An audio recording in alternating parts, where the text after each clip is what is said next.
Buenas tardes, noches a todos y a todas. Vamos a dar comienzo al encuentro virtual de hoy a cargo del doctor Lester Vega.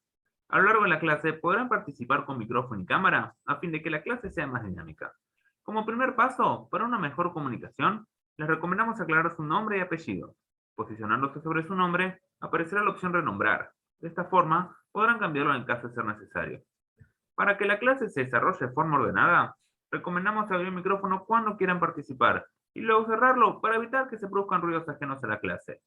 Por último, ante cualquier duda o dificultad, pueden escribirme por medio de chat privado para ayudarlos. Muchas gracias y cuando quiera, doctor, puede comenzar. Muchas gracias, Brian. Bienvenidos todos a esta clase de hoy, anestesia en pacientes con problemas cardiovasculares. Yo trabajo en la práctica privada en Caracas, Venezuela, en un consultorio privado, en una clínica, y justamente me dedico a evaluaciones preanestésicas y ver consultas con especial interés en cardiología. Muchas veces, los miedos más grandes que tienen los propietarios de mascotas es justamente escuchar que su perro tiene un problema cardíaco. Digo perro porque en mi práctica particularmente, la proporción de perros cardiópatas es mucho mayor a la de gatos con problemas cardíacos.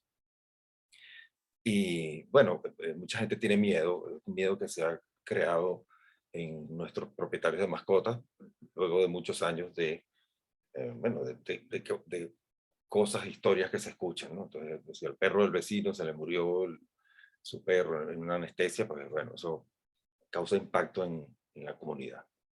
Pero la verdadera pregunta no es si se podrá anestesiar un perro cardiópata, sino cómo hacerlo, cuándo, dónde, utilizando qué.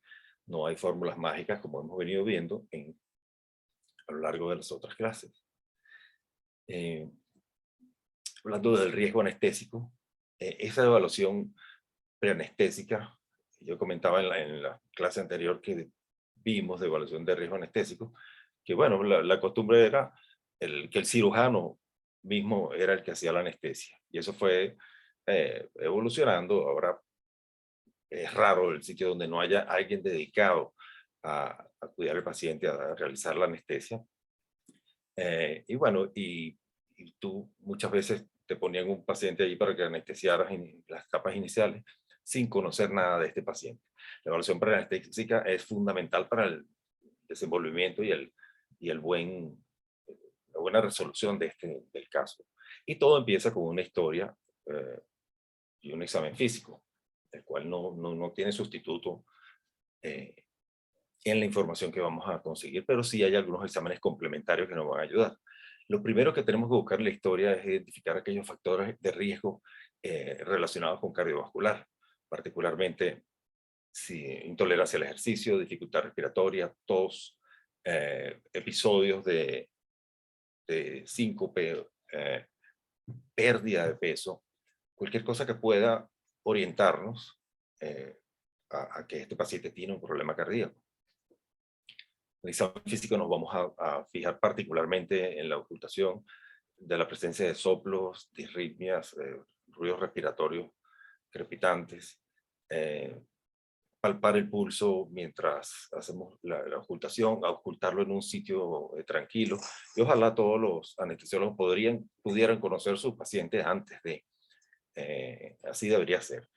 Y examinarlo y poder hablar con el propietario para tratar de, con él, identificar todos estos factores que son relevantes, las medicinas que toman, la historia de las enfermedades que ha sufrido. Más adelante, por supuesto, vamos a hacer unos exámenes de laboratorio.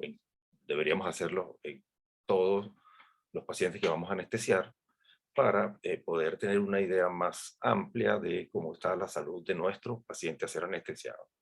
Y por supuesto, dependiendo de qué cirugía se le vaya a realizar. Pero esa es la base de datos mínima que, por supuesto, si se sospecha de un problema cardíaco, debe incluir, además de una radiografía de tórax, un eco, un electrocardiograma, la medición de la presión arterial y cualquier otra maniobra o examen complementario que nos ayude a encontrar toda la información necesaria.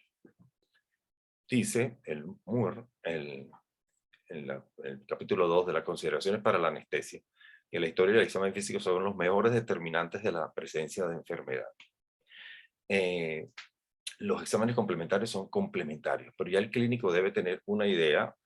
Por ejemplo, si escucha un déficit en el pulso cuando escuchó con el estetoscopio, aunque no tenga un soplo, escuchó una arritmia y uno de esos latidos tempranos no da pulso, debe sospechar que, o deberíamos hacer unos exámenes que nos complementen esa información que el clínico encontró. La clase de la semana pasada me gustó mucho porque, déjame cambiar aquí. La clase de Ariel Antonelli, que habló acerca de la anestesia en los pacientes seniors y en los pacientes muy jóvenes. Y en los pacientes seniors él está incluyendo lo que les estoy diciendo hoy, pero también hablaba de la radiografía de columna y cadera.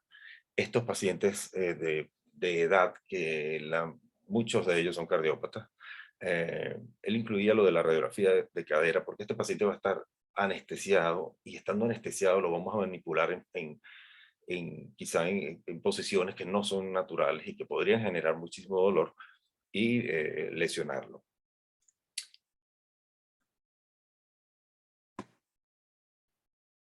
También mencionó algo el doctor Antonelli muy interesante acerca de la sedación versus anestesia.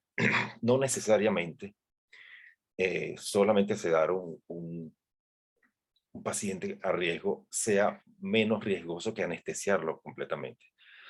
Muchas veces necesitamos tener el control completo de este paciente y tenemos una vía aérea, una vía venosa y correctamente monitoreado. Se ha puesto muy de moda actualmente en la ciudad, en Caracas, las limpiezas dentales hechas no por veterinarios, sino por otros profesionales o los mismos peluqueros, donde bueno, lo que le ofrecen al propietario que le van a sedar o hacérselo sin sedación, una limpieza dental. Bueno, eso tiene las limitaciones que todos sabemos, porque no se puede hacer un buen trabajo y se considera más cruento y más peligroso anestesiar a un paciente inquieto y con un problema cardíaco, por ejemplo, que es lo que nos atañe hoy, solamente con una sedación o sin ella, o sin ningún tipo de inmovilización, por lo menos.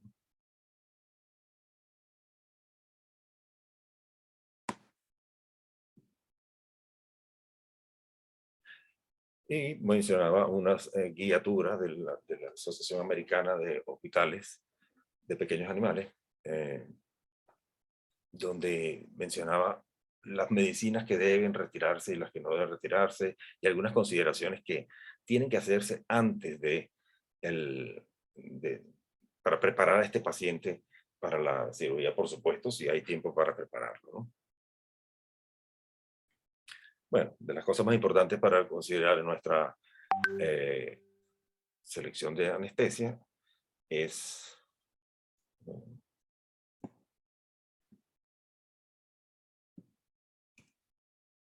por supuesto la reseña. Si estamos hablando de un perro mayor de raza pequeña, o estamos hablando de un juvenil, o estamos hablando de otra especie, un gato, todo es diferente a anestesiar cada uno de estos pacientes, y son diferentes las patologías que vamos a encontrar en cada uno de ellos.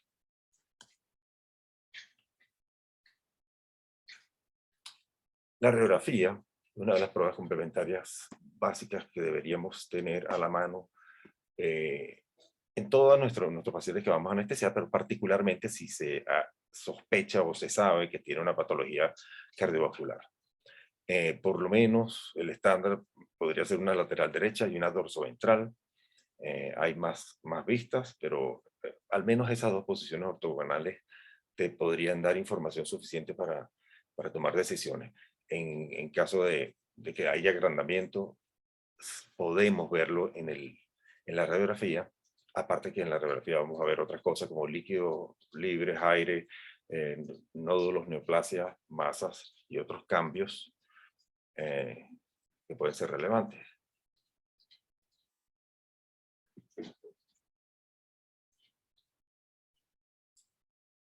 Hay unos signos de agrandamiento izquierdo que son muy importantes saberlos, conocerlos. Uno es el desplazamiento dorsal de la tráquea. Cuando el corazón agranda, pues simplemente la tráquea, que tiene un ángulo, sube y se hace paralela, como en este caso, a eh, a la columna. La pérdida de la cintura cardíaca caudal. Este corazón debería terminar con esta forma y tiene un abultamiento aquí que corresponde a la aurícula izquierda. La vena cava caudal se cambia el ángulo, normalmente tiene un ángulo plano, y en señal de que el corazón se ha agrandado, pues la vena cava se desplaza su ángulo, y es otra cosa que nos puede ayudar a apreciar que hay agrandamiento. No se puede hacer cardiología solamente con radiografía, pero no se puede hacer sin ella, y aparte que aporta mucha más información que los signos de agrandamiento. Y en la dorsoventral, la aurícula izquierda está agrandada en la posición de las 3. Podemos ver también agrandamientos derecho o izquierdo muchas veces, y el parénquima pulmonar, por supuesto.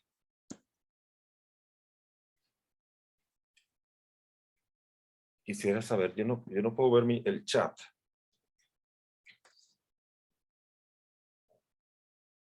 Voy a buscarlo.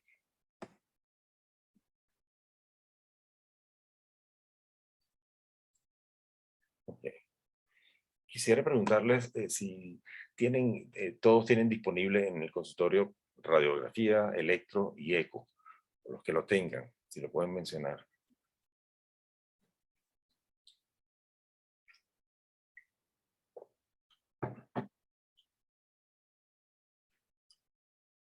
Muy bien. Catalina, recuerda poner cuando vas a escribir en el chat, para todos, donde dice la pestaña azul, para todos o para anfitriones y panelistas. Si pones para todos, todos podrán leer tu respuesta. Eco y electro, hay algunos que no tienen ninguna de las tres. La idea y lo interesante de este posgrado es que, bueno, somos colegas trabajando en diversas áreas y lugares remotos, algunos rurales, otros de ciudad. Y es interesante que, bueno, hay que trabajar con los recursos que se tienen. Un momento. Este señor está por aquí.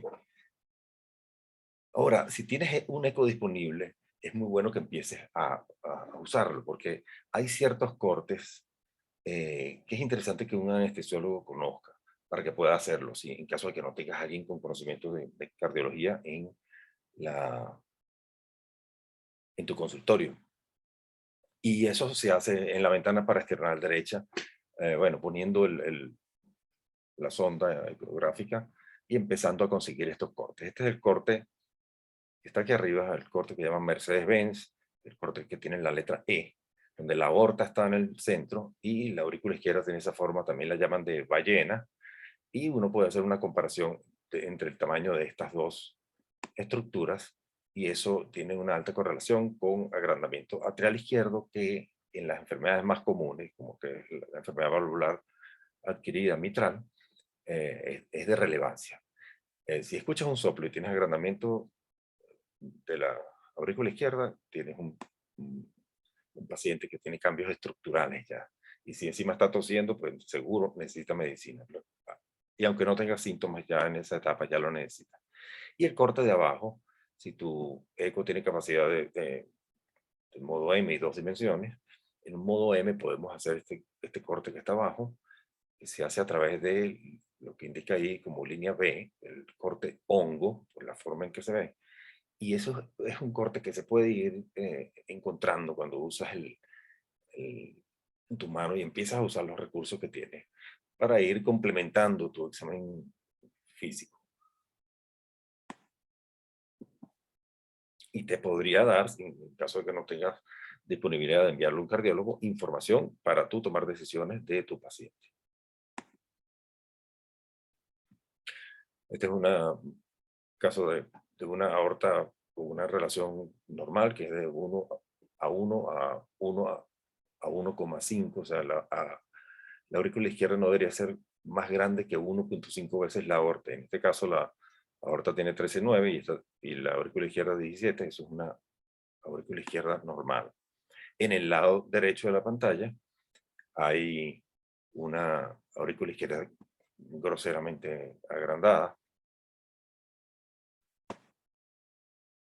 10:37, eso es más de 3 veces, más de 3:1. Y que usualmente no son tan obvios los cambios, pero esto nos puede ayudar a conseguir identificar problemas cardíacos en nuestro paciente que vamos a anestesiar y tomar decisiones antes de anestesiarlo, que es lo más interesante, por supuesto.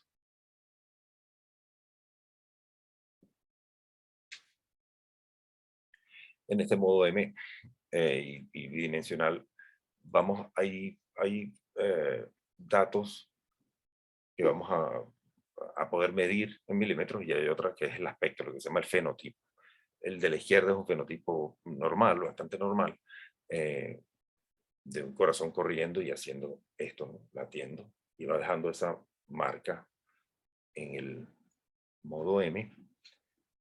Y el de la izquierda es unas cámaras, izquierda la de abajo y derecha la de arriba, unas cámaras muy agrandadas con unas paredes muy delgadas, el septum interventricular, que estoy aquí señalando. Si ustedes ven este es lo que se llama un fenotipo dilatado, un paciente con una cardiopatía dilatada seguramente, y severos cambios que se van a reflejar en el desempeño de este corazón seguramente.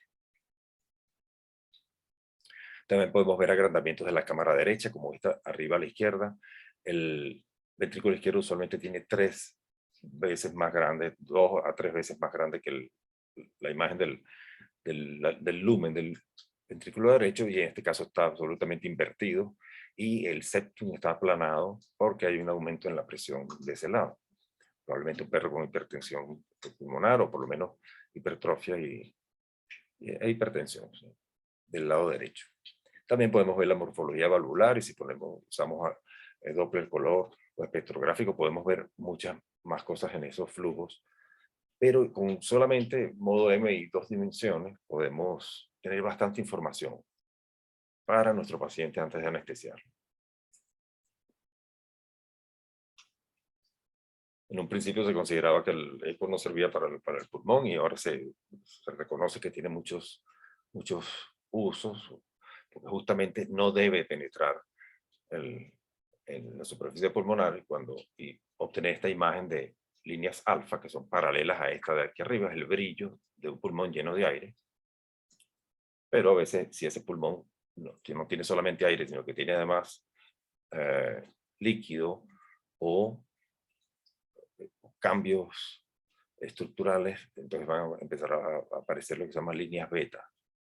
Y eso tiene que llamarnos la atención antes de nuestra anestesia. Inclusive tener un eco en el quirófano se considera una buena idea.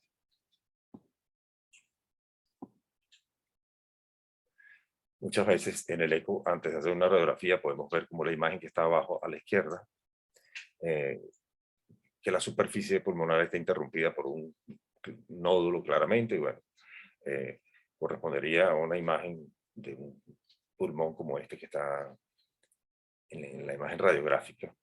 Pero podemos saberlo antes, y a veces no es tan obvio en la radiografía, y podemos verlo en la superficie pulmonar. De manera que el eco tiene sensibilidad cuando se trata de medir la densidad, la ecogenicidad de su superficie. La presión arterial es un valor muy útil. Sería importante saberlo antes de entrar al quirófano, si tu paciente es hipotenso o hipertenso, y sobre todo si es cardiópata, y en relación a la medicación que toma.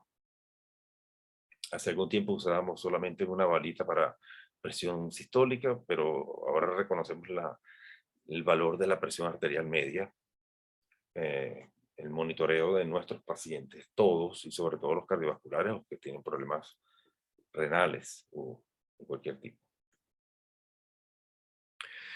Y puede ser que si te gusta la anestesia y no te gusta la cardiología, pero todo monitor tiene un electrocardiógrafo, es como que el mínimo de cualquier monitor, y es muy útil ir reconociendo ciertas cosas.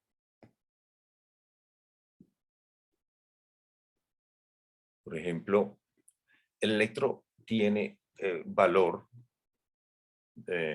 no tanto para cuestiones estructurales, sino para irregularidades del ritmo y de la frecuencia cardíaca. Y es el elemento que nos da más información con respecto a eso. Ahora no se puede hacer cardiología solamente con un electro, pero necesitamos saber cómo es ese trazado y ese trazado lo vamos a seguir en nuestro monitoreo anestésico. Entonces, qué bueno sería poder tener un electrocardiograma de base para aquellos que dijeron que sí tenían antes de meterte en el quirófano. Yo les pregunto a ustedes, ¿qué les parece este ritmo? ¿Está regular o irregular? Si quieren contestar por el chat o abrir el micrófono.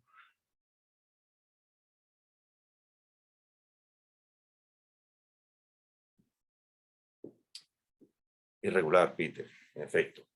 Ahora, si esto es un gato, ¿qué te parece qué te parecería este electro? Esos son 6 segundos, de manera que ahí la frecuencia es 80 por minuto. Si fuese un felino, 80 por minuto con un ritmo irregular sería absolutamente anormal, como Peter indica. Ahora, si es un perro de 25 kilos, pues una frecuencia cardíaca de 86 y un ritmo irregular de origen sinusal es absolutamente normal.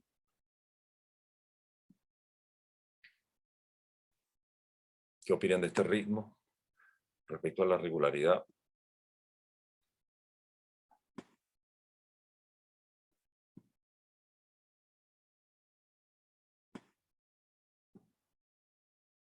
Este sí es un ritmo regular, bastante regular, una cadencia sin cambios.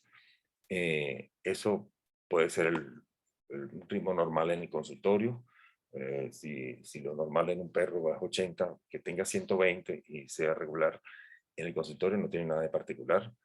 Ahora hay una maniobra que se puede hacer para tratar de buscar ese ritmo verdaderamente normal en el perro, que es el ritmo sinusal o la arritmia sinusal normal. Y eso se puede lograr tapando la nariz del paciente y podemos ver que la frecuencia baja. Y eso nos indica, suele ser una buena señal. Cuando el perro está muy enfermo del corazón, usualmente mantiene una taquicardia sinusal que no se, u otros ritmos que no se detienen ni cambia con esa maniobra de apnea.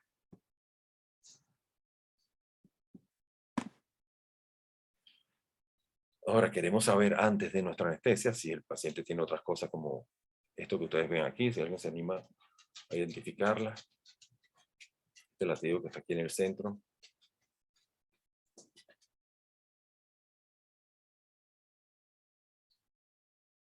Una contracción ventricular prematura, como dice Joffre. Sí.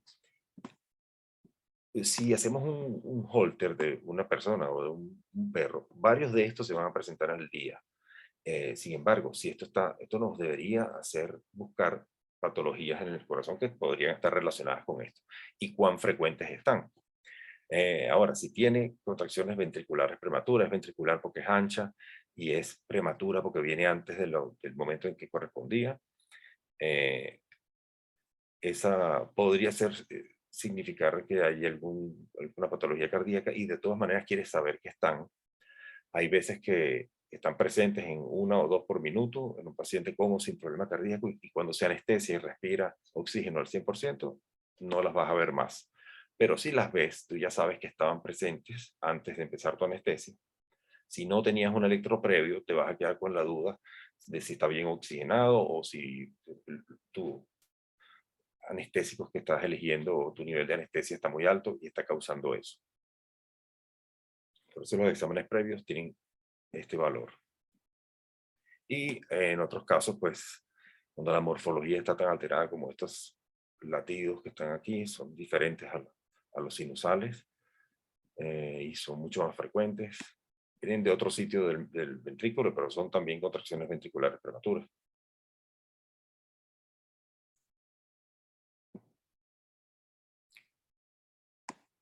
¿Y quién quiere opinar de esto, de este electro? Una onda P, este es un complejo QRS, una onda T, una onda P, una onda P, QRST, P, QRST, P, QRST. Bloqueo auriculoventricular, Peter. Sí. De segundo grado en este caso. Puede tener mucha importancia porque podría dar un ritmo muy lento y los ritmos lentos pueden comprometer el gasto cardíaco, por supuesto. Pero se considera que en perros grandes, sanos, podría aparecer bloqueos ocasionales de segundo grado y simplemente ese y el tono vagal fuerte presente y con una arritmia respiratoria se consideran inclusive normales en un perro sano siempre que no se demuestre alguna correlación o que tenga síntomas como desmayarse o intolerancia al ejercicio. Pero queremos saberlo antes de anestesiar a nuestro paciente. Y este otro ritmo que quería ponerles aquí, este es un ritmo muy rápido, es un cocker que tiene 11 años y que está latiendo a 200 por minuto. Y es un ritmo que no tiene, no parte no hay ondas P.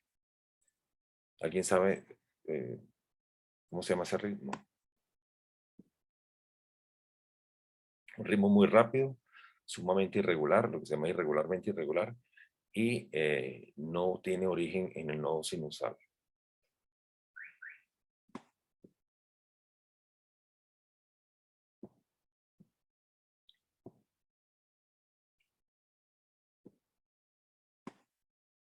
Okay. Si nunca han visto este ritmo, usualmente esto acompaña grandes cambios en el atrio. Usualmente es el ritmo donde terminan las cardiopatías dilatadas, fibrilación atrial, Joffrey. Gracias por dar una respuesta.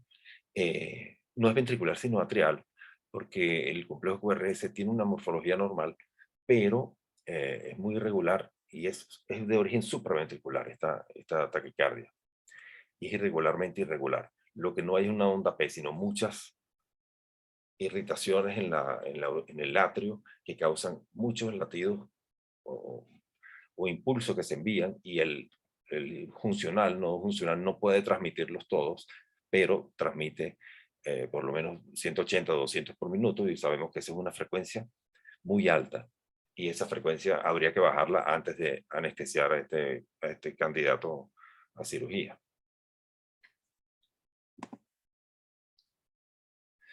Recordamos que en la clasificación de riesgo anestésico es del 1 al 5, no existe riesgo 0, siendo ASA 1 paciente adulto sano para procedimiento electivo, y si estamos hablando de los pacientes cardiópatas, pues nunca ninguno de nuestros pacientes estará ahí. Entonces, nunca serán ASA 1, incluyen varios tipos de patología desde el punto de vista funcional. Las sobrecargas de volumen, y son las más comunes. Sobrecargas de volumen se encuentran presentes en la insuficiencia cardíaca congestiva y de bajo gasto por enfermedad valvular, y en las cardiomiopatías dilatadas. Y esas dos son las más comunes por largo que yo veo por lo menos en mi consulta. Yo vivo en una ciudad, hay muchos edificios, hay muchos perros pequeños, de manera que las valvulares son las más comunes. Si vives en el campo y ves muchos pacientes de talla grande, quizás las cardiomiopatías dilatadas es lo más común que tú vas a ver. Las sobrecargas de presión, en segundo lugar, algunas congénitas como estenosis aórtica o estenosis de la pulmonar causan sobrecargas de presión. Y la insuficiencia miocárdica, la cardiopatía dilatada, es una insuficiencia miocárdica por definición, porque es la apoptosis temprana del músculo cardíaco y simplemente se va perdiendo la capacidad contráctil, ¿no? El perro, el corazón, en vez de hacer esto, empieza a hacer un latido muy pobre, y esa insuficiencia miocárdica es la que va a causar todos los problemas. Desafortunadamente ocurre en perros jóvenes o adultos maduros, están estupendos y empiezan con ese problema. Otras cardiopatías, enfermedades arritmogénicas primarias, Hay algunas enfermedades arritmogénicas de los braquicéfalos, como el bulldog, que se llama enfermedad arritmogénica derecha, que empieza con la arritmia y termina en una dilatación de las cámaras. Hay otras enfermedades que son consecuencias de enfermedades sistémicas, como el hipertiroidismo, el hipotiroidismo, el síndrome de Cushing, que causan consecuencias en la función cardiovascular. Hay enfermedades respiratorias con consecuencias cardiovasculares y el clásico que lo describe es la filaria. Cuando un perro tiene filaria, que es una enfermedad pulmonar en realidad, y se altera el endotelio de la arteria pulmonar, termina el corazón derecho, termina teniendo hipertensión pulmonar y el corazón derecho termina teniendo una hipertrofia y una sobrecarga de presión. También otras patologías respiratorias pueden causar hipertensión y cambios en el lado derecho. Crónicamente los braquicéfalos lo pueden presentar. Enfermedad pulmonar obstructiva crónica, cáncer o alteraciones, enfermedades del parénquima pulmonar pueden causar problemas en el lado derecho también. Y trastornos torácicos que causen derrame pleural y pericárdico, casi siempre están relacionados a procesos neoplásicos.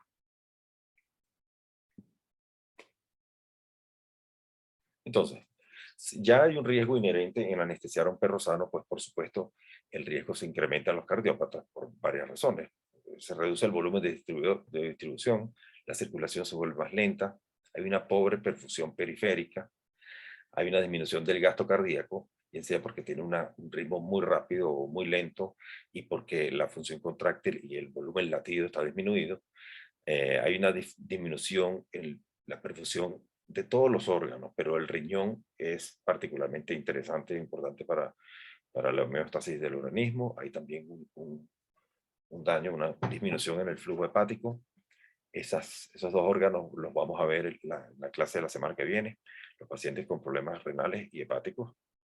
Y el tratamiento va a influir en el desempeño de los anestésicos y los anestésicos en el desempeño del corazón enfermo. Todos los cardiópatas van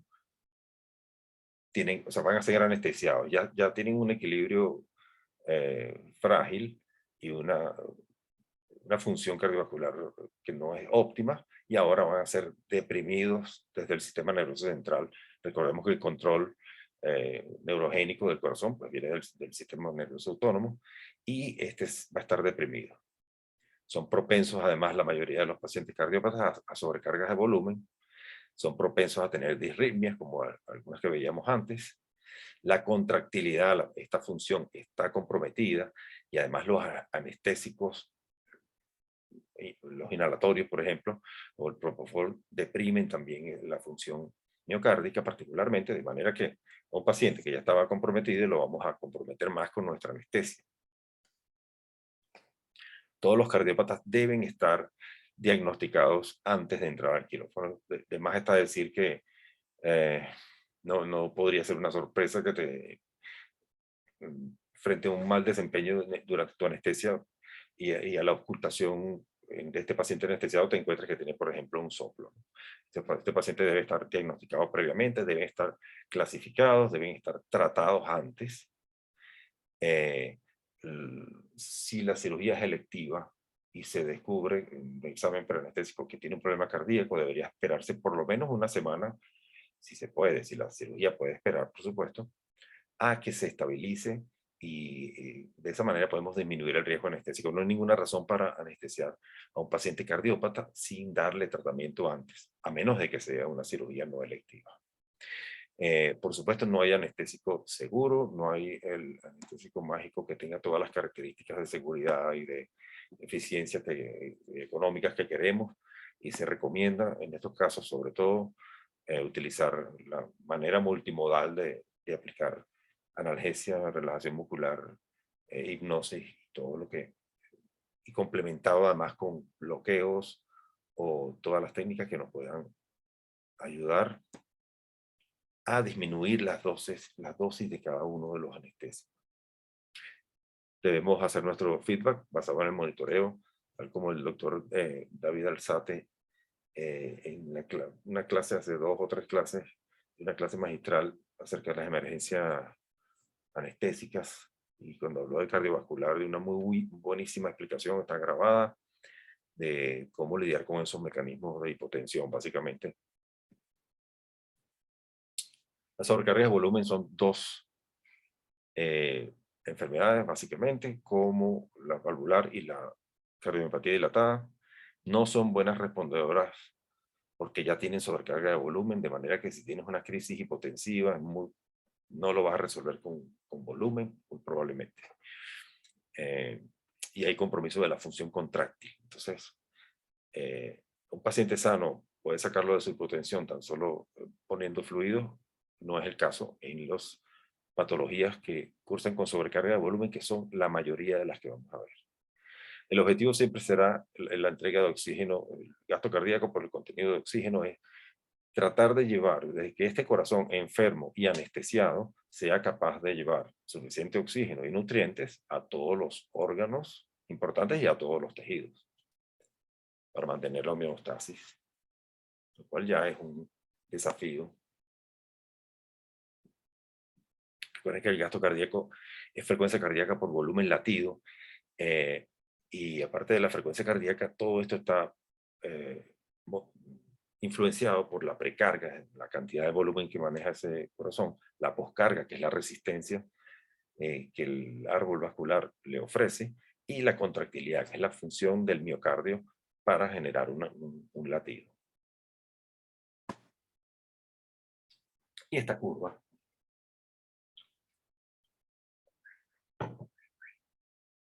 prestimográfica es... yo quería ponerla aquí para explicar por qué debemos tomar presión arterial media y no la sistólica, por ejemplo. Porque el tiempo en que este latido dura en el pico de la sistólica es muy corto, son como 10 o 15 milisegundos, versus el tiempo que pasa en la presión arterial media, que son unos 150 o 200 milisegundos en este ejemplo que tenemos aquí. De manera que esto nos va a dar una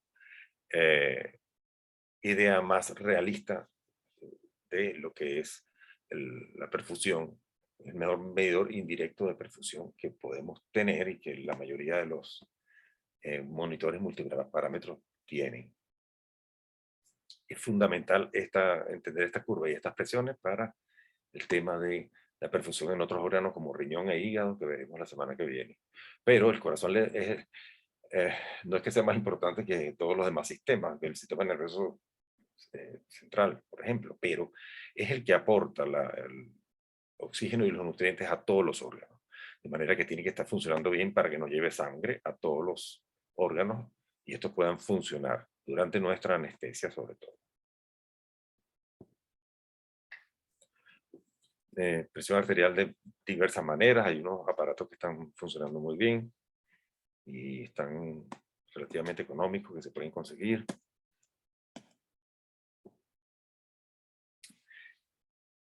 Y la presión arterial media no debe bajar en nuestra anestesia de 70 milímetros de mercurio. Si hablamos solamente del riñón, todos los tejidos necesitan ser irrigados, mantenidos, pero particularmente en el riñón hay una zona de tolerancia donde él es capaz de autorregularse mediante el cierre o apertura de la arteria aferente o de la arteria eferente. Puede regular su presión de filtración, pero por debajo de 70 o 60 milímetros de mercurio ya no pierde esa capacidad de pasar suficiente presión para que el glomero lo filtre. Y en ese momento es donde empieza a haber un daño en el órgano. Por eso no es solamente que el paciente se despierte después de la anestesia, es que podamos conservar la función de todos los órganos, particularmente en los riñones.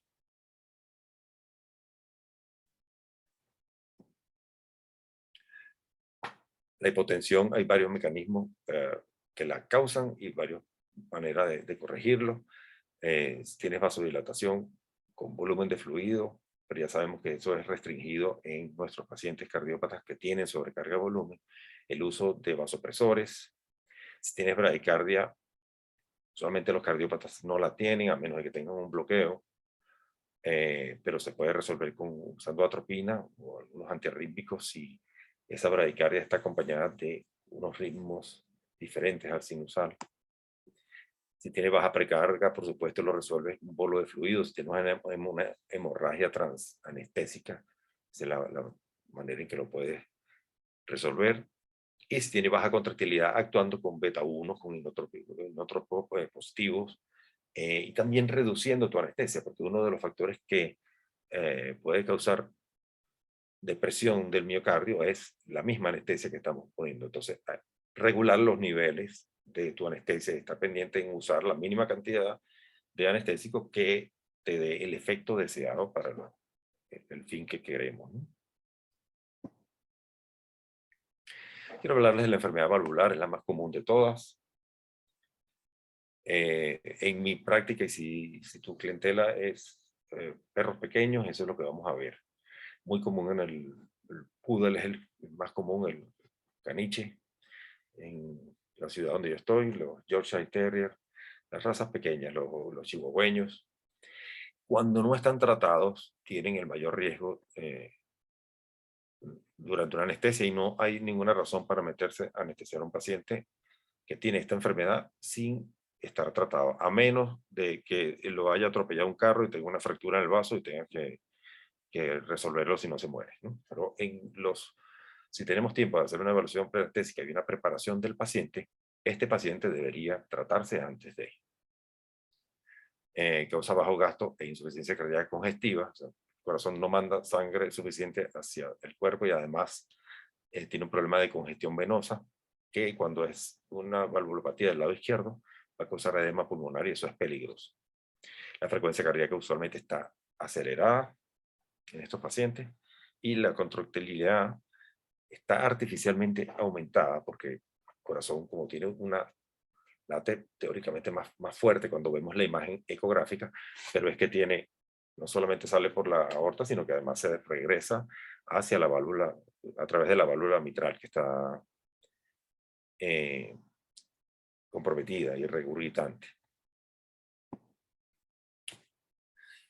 Perros menores de 20 kilos, la mitral la mayoría de las veces, pero también hay degeneración mixomatosa de la tricúspide, machos más que hembras, dice la estadística norteamericana.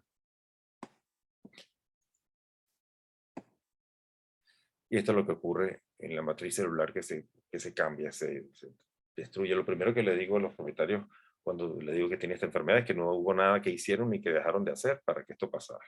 Se iba a degenerar la válvula, una degeneración mixomatosa y todo el aparato valvular. Las valvas, las cuerdas tendinosas y hasta el músculo papilar en su superficie se va a inflamar y cambiar su delicada estructura. Por supuesto no cierra bien, ya no vamos a tener esto. Cuando la válvula se arruga, empieza a hacer esto y a dejar un flujo regurgitante. Esto termina causando que haya una remodelación.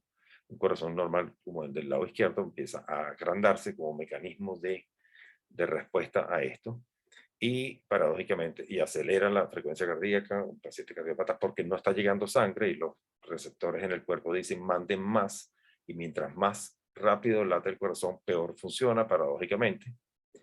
De manera que hay varias cosas que hay que corregir en estos pacientes que tienen agrandamiento y trastornos en el ritmo.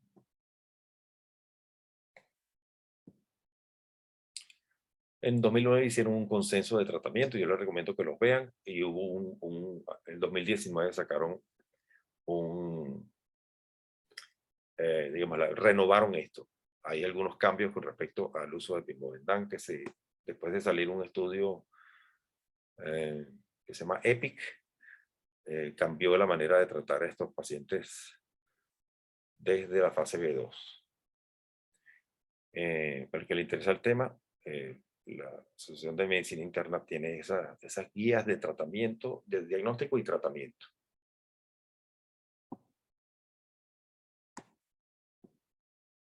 Entonces, la clasificación de la enfermedad valvular: clase A cuando están predispuestos a enfermedad, clase B1 cuando La AJA sería un poodle de 7 años que todavía no está enfermo. Clase B1, cuando tienen soplo sin cambios estructurales ni signos clínicos. La B2, que es cuando tienen cambios estructurales, soplo y cambios estructurales sin signos clínicos claros todavía. El paciente no está tosiendo, no se desmaya, no ha perdido peso.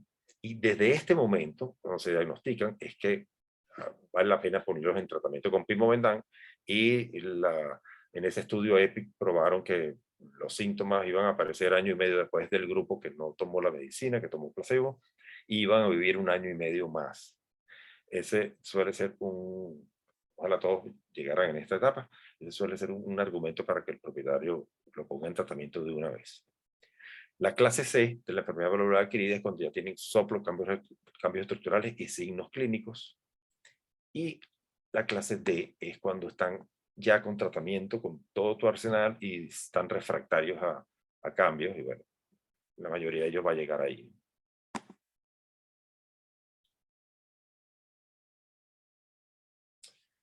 Bueno, esta es una transposición de la clasificación ASA en estos pacientes. Pacientes sanos, los clase A, por supuesto, cuando no están enfermos.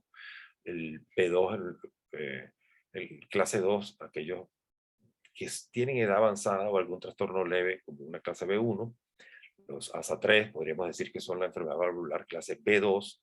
Y la clase C, cuando ya están en tratamiento y compensados. Serían ASA 4, aquellos pacientes con enfermedad sistémica severa o que no están tratados todavía o que están inestables. Y los 5, aquellos que no se espera que sobrevivan del procedimiento anestésico. Esto no es algo rígido, pero me gustó extraponer la clasificación de la enfermedad valvular sobre nuestra clasificación de riesgo anestésico, porque uno puede avanzar un escalón, justamente.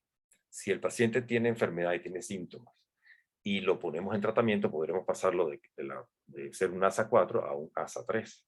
Y eso es una gran cosa. Daisy es un canino Shih Tzu, poodle de 11 años de edad, que tose, que tiene intolerancia al ejercicio y que se está poniendo flaco. Tiene las mucosas pálidas, la frecuencia cardíaca muy rápida para estar en reposo, aunque esté asustado. Tiene un soplo 6/6 en ambos hemitórax. Tiene un pulso regular, sincrónico y débil. Y este es su electro. Es un ritmo sinusal, pero no hay una pausa respiratoria en ello. Es un ritmo muy rítmico, y eso es lo que ocurre cuando están en insuficiencia cardíaca. De manera que este ritmo, que parece muy normal, podría no serlo. Usualmente está relacionado a los pacientes cuando están en insuficiencia cardíaca congestiva y de bajo gasto, y no están tratados aún. Y esta es la radiografía de ese paciente, que este es un casito que tiene tiempo, pero ilustra los cambios que ya les había dicho, el cambio del ángulo de la vena cava y el engrosamiento de la vena cava por la congestión, la tráquea desplazada hacia el techo de la cavidad y una gran aurícula izquierda en esto que se llama la cintura cardíaca caudal, que se ha perdido. Un corazón totalmente redondo en la dorso ventral.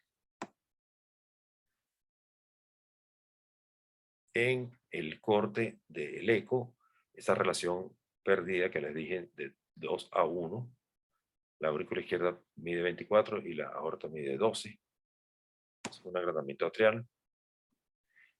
Entonces, bueno, tiene los elementos de una valvular. Las metas hemodinámicas a tratar en este caso son, primero, reducir la precarga, o por lo menos no sobrecargar con fluidos, aparte de lo que tú vayas a dar. Usualmente lo que se hace es que se calcula, si siempre calculas 10 ml por kilo por hora, tú vas a reducir tu volumen, porque tienes un paciente que ya tiene sobrecarga de volumen y no quieres tener un aumento de la presión venosa y un edema pulmonar, por ejemplo, durante tu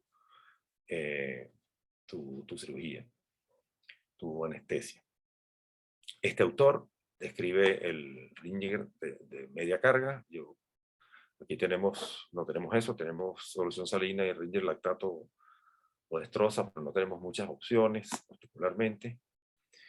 En esa clase del doctor Alzate, él habló de por qué los que tienen sobrecarga de volumen no son respondedores. Les recomiendo que la revisen. Y, bueno, por quitarlo de la media carga. La enfermedad, la segunda meta de hemodinámica es evitar los cambios bruscos en la poscarga. Y eso a veces es tan sencillo como estos pacientes no pueden llegar a las 8 de la mañana y estar esperando porque el quirófano esté listo a las 11:30, ladrando al lado de otro perro, porque ese aumento en esa excitación pues, va a causar cambios en la poscarga, aumento de la presión arterial, taquicardia, y nos va a descompensar nuestro paciente, que deberíamos poder controlar esto. Usualmente un paciente cardiópata, cuando se prepara para la anestesia, se le da quirófano a la hora, o se hace venir al paciente en la hora en que el quirófano está listo y todo el mundo está listo. Estos pacientes son muy sensibles a cirujanos que no estén a tiempo o que trabajen muy lento. Queremos anestesiarlos y no tenerlos, prepararlos en un ambiente tranquilo para que no se exciten, tomar la vía, o quizás con el dueño o lo que sea más conveniente. Podríamos haberle dado también, si son muy nerviosos, algo como trazodona para que venga más tranquilo. Y en esta fase lo que vamos a evitar particularmente para evitar los cambios bruscos en la poscarga es no usar alfa-2 agonistas. Hemos manejado en todo el posgrado que no hay grandes verdades, como nunca esto, ni siempre aquello.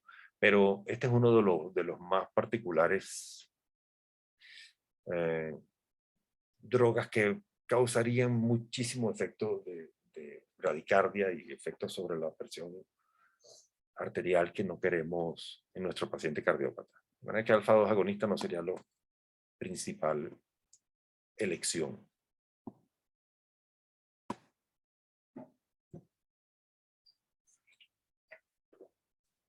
Mantener la contractilidad en estos pacientes. Eso se hace manteniendo una frecuencia cardíaca estable. Es aceptable una taquicardia leve. La paradoja es que una frecuencia cardíaca muy lenta, por supuesto, da un bajo gasto cardíaco, pero una muy rápida también, porque un corazón que late muy rápido no tiene tiempo de llenarse y por ende saca muy bajo volumen latido. De manera que hay que mantener la frecuencia cardíaca en un rango entre normal y ligeramente alto. Si tienes hipotensión, usar beta-1 agonistas, dobutamina podría ser, y no dilatadores. Entre el tratamiento que este paciente está tomando, este es uno de los que va a tomar inclusive en la mañana de la cirugía, la mañana de la anestesia. Otra de las metas hemodinámicas es evitar la bradicardia. Si se va muy para abajo, por supuesto, siempre puedes usar atropina. Y de nuevo, la recomendación de evitar los alfa-2 agonistas que causan una tremenda bradicardia y un compromiso del gasto cardíaco.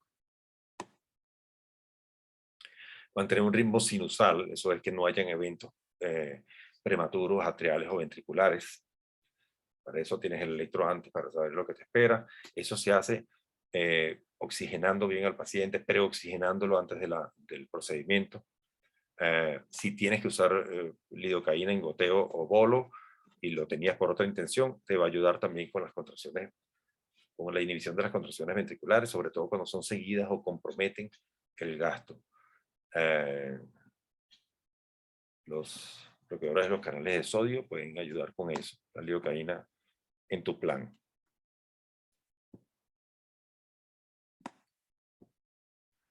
Mantener requerimientos de oxígeno del miocardio, eso es evitar la taquicardia y la bradicardia también, evitar la excitación, y los disociativos pueden comprometer el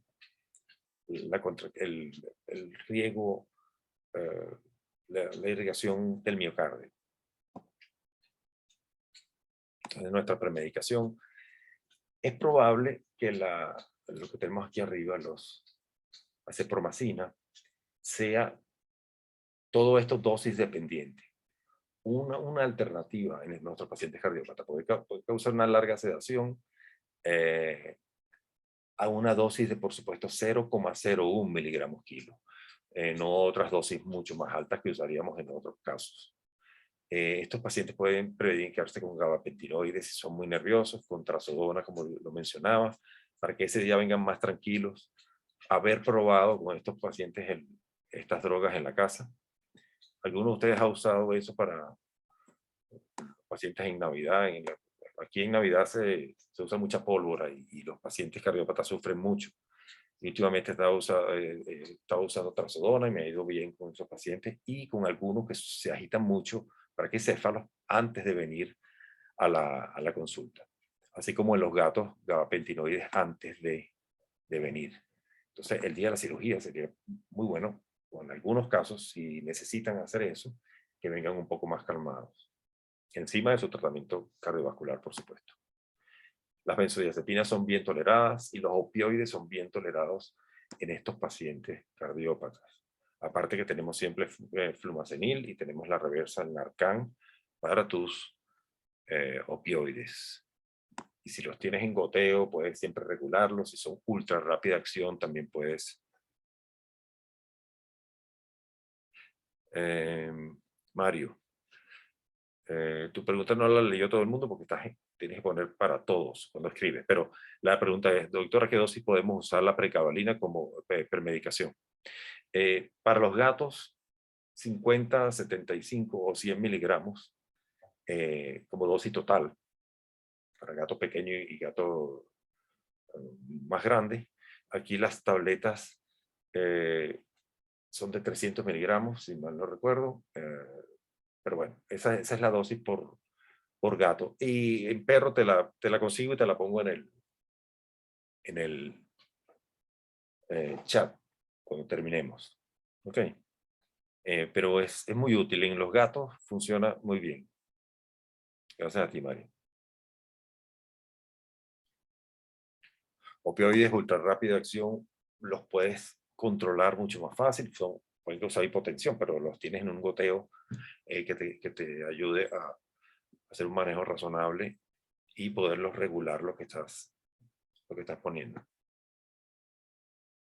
Como inductores, desde el barbitúrico, pasando por el propofol hasta el letomidato, estos dos primeros, en los 80s y 90s, barbitúricos era lo que teníamos yo creo que ustedes no lo ven ahora, ¿no? Y quizá para las crisis convulsivas se pueda usar los barbitúricos, el tiopental, pero eso luego del propofol no se usó más, ¿no?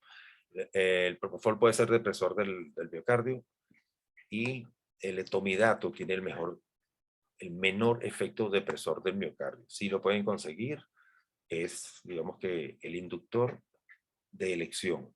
Pero es aceptable el propofol, sobre todo si usas una manera multimodal de anestesiar. Está bien sedado, está bien relajado.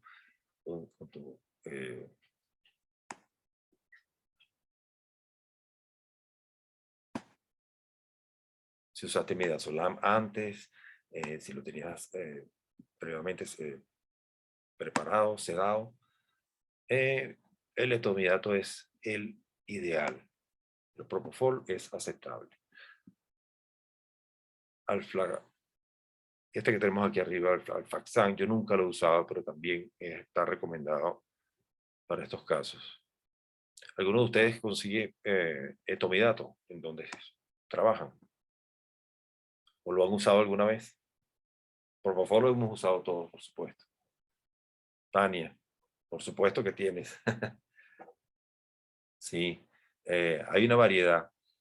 Sí, en la mayoría de los países. Aquí el etomidato que cayó en mis manos es porque vino de contrabando. Y Alfaxan todavía no le he visto la cara nunca, quisiera probar. Pero sí he tenido buenas experiencias con el etomidato en cardiópatas y vamos a ver un caso más adelante.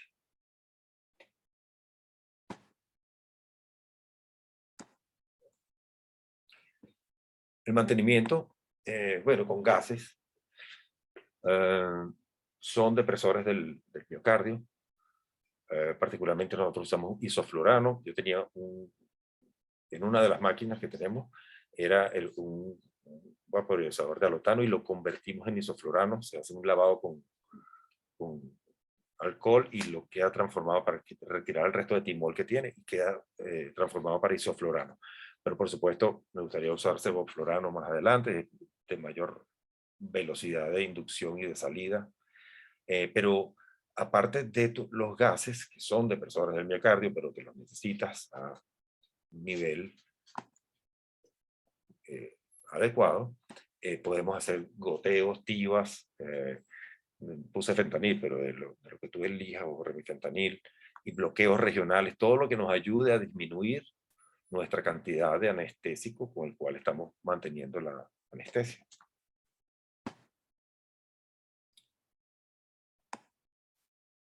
Sí, por supuesto, Jofre. Es más, remifentanil es el ideal. Tenemos más experiencia con fentanil, pero eso es porque es una droga que mejor manejamos y nos gusta manejarla más, pero remifentanil es mucho más rápido. La dosis yo no la sé. Eso está en el libro y en la tabla donde meto los kilos de perro que vamos a anestesiar y eso, ¿no? Los miligramos o microgramos que se va a utilizar por minuto, eso no te lo tengo, pero remifentanil para mí es una opción mucho mejor porque tiene una más rápida inducción y un más corto efecto, de manera que tú puedes tener un mejor monitoreo de tu analgesia transquirúrgica. Pero vamos a empezar con las dilatadas. La homeopatía dilatada ocurre en razas grandes, adultos jóvenes, como decía, un Doberman espectacular de 7 años que un día empezó a toser y descubre el dueño que tiene el corazón dilatado. Es muy triste porque usualmente avanzan muy rápido. Las razas grandes como labradores, pastor alemán, boxer y el Doberman, pero también unas razas medianas como el Cocker Spaniel. Por supuesto, si no están tratados antes de la anestesia, tienen un riesgo mayor. Este está metido aquí. No tratados de mayor riesgo.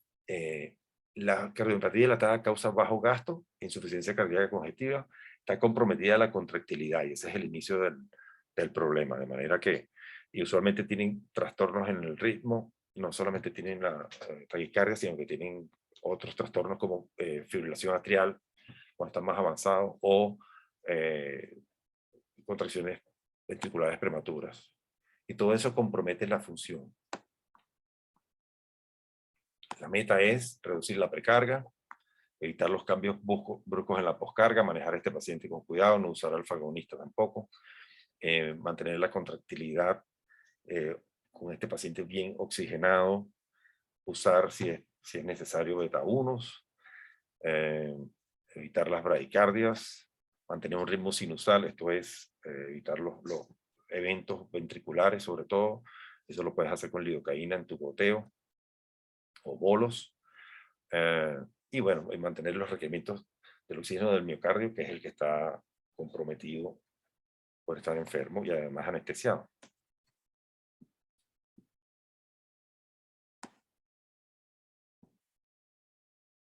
Esta es una cardiomiopatía dilatada de un paciente joven que tenía 8 meses de edad.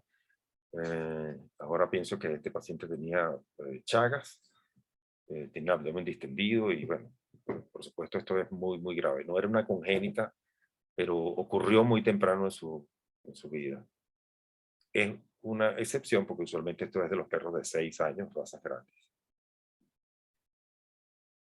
El boxer, el retriever, el pastor alemán, este que está aquí a la izquierda, tiene una cardiopatía dilatada, está perdiendo peso. Pero yo quiero presentarles a Dana. Dana es un cocker que vino hace un par de semanas a la clínica. Su dueño es veterinario y es su perrita querida. Y tiene 9 años ahora, pesa 12 kilos. Tiene problemas de piel, supuestamente relacionados a un hiperestrogenismo. Tiene una masa mamaria y una masa caudal en el riñón izquierdo que definitivamente requiere una exploración y una cirugía. Está en tratamiento con una cardiomiopatía dilatada desde hace 3 años. Esto es un excelente resultado. Entonces estamos muy contentos con nuestra paciente y no me gustaría anestesiarla, pero lo que tiene en el abdomen requiere que nos lo pensemos. En aquel momento tenía contracciones ventriculares prematuras y un ritmo mucho más rápido del que tiene hoy en día. tenía una dilatada con insuficiencia tricúspide por dilatación del anillo valvular también, y una insuficiencia de bajo gasto. Eso fue en enero de 2019. 3 años después se presenta por este problema. Esta masa que le vieron, su otro veterinario lo vio en el eco, una masa que está caudal al riñón izquierdo. Y pensamos por la relación con los problemas de piel que es un tumor. Fíjense que las medidas son 10 centímetros, 99 milímetros por 66, es grande. Y pensamos por la ubicación en que es un tumor ovárico. Esta es los exámenes de sangre. Quisiera que me comentaran si ven algo ahí relevante para hacer un Cocker con cardiopatía dilatada de 9 años, 3 años en tratamiento. Si ven algo que sea relevante para la decisión anestésica. Tiene los blancos en 14.000, tiene la hemoglobina en 9.2, la albúmina está en 3, dice alto las globulinas, no me preocupa particularmente, y los triglicéridos. Entonces, en la química no hay mucho, pero hay algo, no sé si alguien quiere participar en la hematología que es relevante para nuestra anestesia. Lo hemos mencionado en la otra clase, las albúminas y la anemia es quizás la cosa más común y más relevante que nos puede... La albúmina está en 3, está bien. Qué bueno que fuiste a verla, Catalina, pero 3 es un nivel aceptable dentro de los rangos normales. En cambio, la hemoglobina en 9.2 me parece preocupante. Y el hematocrito en 28. O sea, la línea roja está disminuida. El hematocrito. Sí, Joffre. Eso, porque si estábamos hablando de transporte de oxígeno por minuto hacia el cuerpo, bueno, si está anémico es un factor más, un corazón que no está funcionando de manera óptima y un sistema que no tiene suficiente hemoglobina para llevar oxígeno a todo el cuerpo, es una combinación que es importante considerar.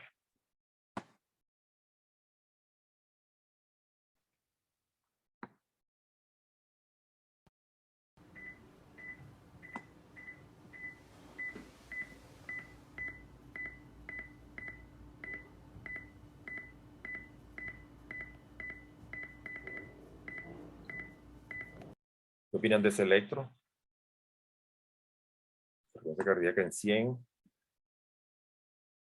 Por aquí hubo un brinco, pero es un movimiento del paciente. Bastante sinusable, ¿verdad? ¿Les parece? Más, la paciente está en bastante buena condición física, considerando que tiene 3 años en tratamiento para la dilatada que tiene. Está mejor que cuando empezamos hace 6 años. Esto es bueno saberlo. El eco está el modo, el eje corto de lo que llaman el hongo, y quiero pasarles un poquito de cómo se mueve eso, ¿no? Esto es lo que se llama un fenotipo dilatado. Simplemente las paredes están la cavidad del ventrículo izquierdo está muy agrandada y casi no hay este movimiento. La contractilidad está comprometida y tiene sobrecarga de volumen, por supuesto. Adelante lo medimos y lo vemos. Tiene agrandamiento atrial izquierdo, 34 contra 15. Tiene una contractilidad, una fracción de acortamiento que está en 18,7. Este paciente no aparece, pero tiene una cardiopatía dilatada clínica que se ha mantenido con los buenos cuidados del propietario y las medicinas que está tomando. Pero hay que anestesiarlo. ¿Quién quiere anestesiar a este paciente? Nadie, pero hay que hacerlo porque en el abdomen hay algo que está comprometiendo su salud. Esta es la radiografía de Dana. Los componentes que habíamos hablado, el corazón está en el emitor izquierdo, la aurícula izquierda se ve grande, también en la lateral. La aurícula izquierda, una pérdida de la cintura cardíaca caudal y un desplazamiento dorsal de la tráquea y una silueta cardíaca redondeada. Entonces, estrategia anestésica en este paciente. ¿Qué se les ocurre? Vamos a verificar. Está tomando actualmente enalapril, furosemida, diltiazem y pimobendan.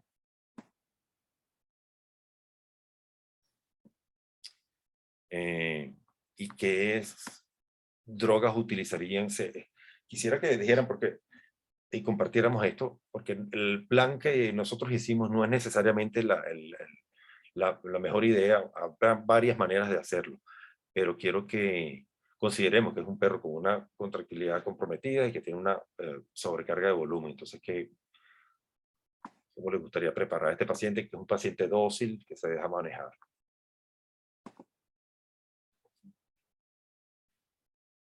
Primero que todo, ¿qué tratamiento le darían y cuál suspenderían antes de la anestesia? Bueno, aquí ya lo estoy poniendo. En la mañana solamente pimobendan. Suspendemos enalapril y furosemida y tampoco quise el diltiazem desde la noche antes.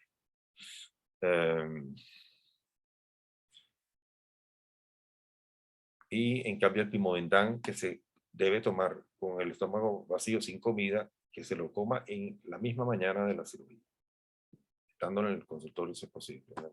Listo para... y antes de pasar a anestesiarlo, quería comentar algo que no comenté en la preparación, en la clase de preparación preanestésica. Los consentimientos informados. Estas formas que ahora, esto si no ha llegado a tu país llegará, ¿no? Las demandas y los problemas legales. Pero esto debe hacerse no solamente para una protección legal. En los Estados Unidos, Tania seguro tiene de este carrete un rollo, porque allá te demandan porque lo afeitaste, ¿no? Pero esto tiene una importancia para la historia y tiene una importancia para el involucramiento del propietario. Esos propietarios que te preguntan, doctor, no va a pasar nada, de una vez tienen que hacerse responsable de lo que puede pasar. Y hay que hacer esto que nosotros llamamos consentimiento informado y que será diferente en cada país, a pesar de que contiene unos elementos comunes. Fíjate que Tania dice, aparte de que tienes que tener un seguro allá porque la cosa es seria, que no hace anestesia si ese documento no está firmado. Y eso no pasan de la puerta, por supuesto. Consentimiento informado para afeitarle la pata, consentimiento informado para dejarlo hospitalizado, para todo lo que se vaya a hacer. Pero particularmente en anestesia, donde vamos a poner en riesgo, comprometer la integridad del paciente, con nuestra anestesia, por supuesto que tenemos que firmar esto y el dueño tiene que enterarse de lo que vamos a hacer. Entonces tiene que saber que va a correr un riesgo, tiene que saber en qué consisten esos riesgos. Entonces eso de que tranquila que no va a pasar nada es irresponsable y es peligroso. De manera que serán diferentes todos los consentimientos informados o estas formas, pero todo el mundo debería hacerlo. Si eso no ha llegado a tu país, pues está por llegar. De esa manera, y si el propietario dice, no, yo no sabía que se podía morir por el procedimiento que van a hacer, bueno, entonces no lo haga, pero tiene que decidir. Lo que ocurre es que una vez que se informa el propietario, bueno, va a tomar una decisión ahora informada y se va a hacer cargo de lo que vamos a hacer. Él tiene que ser corresponsable de esto, por supuesto. Y nosotros queremos tener una larga carrera protegida, por supuesto. Bueno, en este caso nosotros usamos, le hicimos, no toleraba la máscara, estaba muy quieta en la jala de oxígeno y se recalentaba. Usamos oxígeno mientras le tomábamos la vía puesta con la manguera directo, de la manera en que tú puedas hacerlo. En este caso, el anestesiólogo Andrés Galán decidió utilizar esta dosis de ketamina, a pesar de que yo les dije que no está en la lista de los ideales. Usamos midazolam, usamos etomidato, que lo tenemos para estos pacientes particularmente. Fentanil, no en goteo, sino en bolos cada 20 minutos, a esta dosis que está aquí, de 5 microgramos por kilo. Isoflurano en el nivel más bajo que toleraba y que nuestros monitores decían que estaba suficientemente anestesiado y con todas las características que necesitamos. Sin embargo, tuvo 3 crisis hipotensivas que se trataron con efedrina a 0,1 miligramos kilo. Esa es la historia de esta anestesia. De este paciente con cardiopatía dilatada que cuando entramos en el abdomen, bueno, entraron los cirujanos, encontramos que sí, tenía unos ovarios poliquísticos, pero esto mide 20 milímetros o menos, este ovario.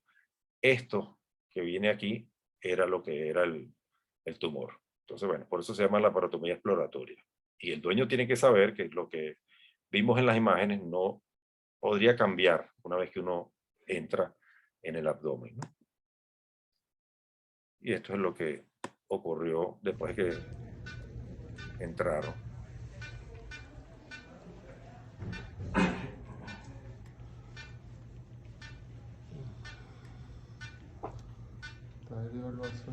¿Qué creen que es eso?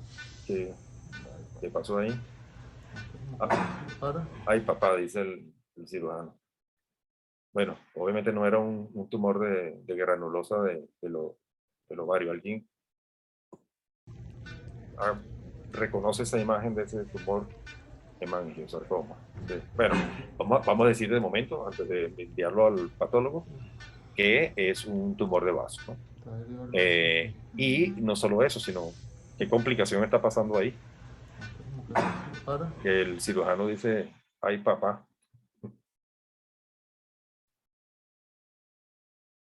Y que nos atañe a nosotros los anestesiólogos, ¿no? La hemorragia. Se rompió Joffrey. Claro, Peter. Entonces ahora, al sacarlo, está sangrando. Está sangrando y está adherido y tienen que hacer una cantidad de maniobras de un paciente que es cardiópata con una cardiopatía dilatada y además estaba anémico, ¿recuerdan? Entonces, ¿qué sería buenísimo tener aquí? Podemos pasar fluido, pero tiene límite en la manera de responder, la capacidad de responder de este paciente. Y fluidos no sustituye a la sangre. Entonces, ¿qué sería muy bueno tener? Sangre. Walter, claro. Mario, Catalina, por supuesto. Todos queremos tener sangre para este paciente.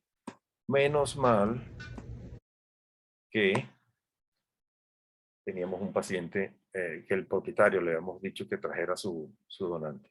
Y ya teníamos esa bolsa de sangre ahí. Entonces, hay quien hubiese querido darle esa transfusión antes de la cirugía, hay quien lo hace transquirúrgico, son opiniones, ¿no? Son opiniones y todas son válidas. A mí me parece que con el 9 de hemoglobina quizás debieron haberlo subido por lo menos a 12 si es posible, pero por lo menos después de este sangramiento no cabe duda que este paciente necesita sangre ahora transquirúrgica, ¿no? Y bueno, el paciente pasa a su recuperación y todo salió bastante bien. El tumor mamario, después de venir de este episodio sangrante en el vaso, se decidió no hacerlo en este tiempo quirúrgico. Y se redujo tan solo a la OVH y el tumor de vaso, y en otro tiempo se hará el tumor mamario. Otra decisión que se tomó dadas las circunstancias. Obviamente, no todo es como el libro dice que debe ser. Y esas decisiones son de quirófano. Las cardiopatías hipertróficas, que muy pocas, muchas menos veo, son sobrecargas de presión en gatos con hipertiroidismo en los Estados Unidos, ¿no? En Latinoamérica no hemos visto tanto.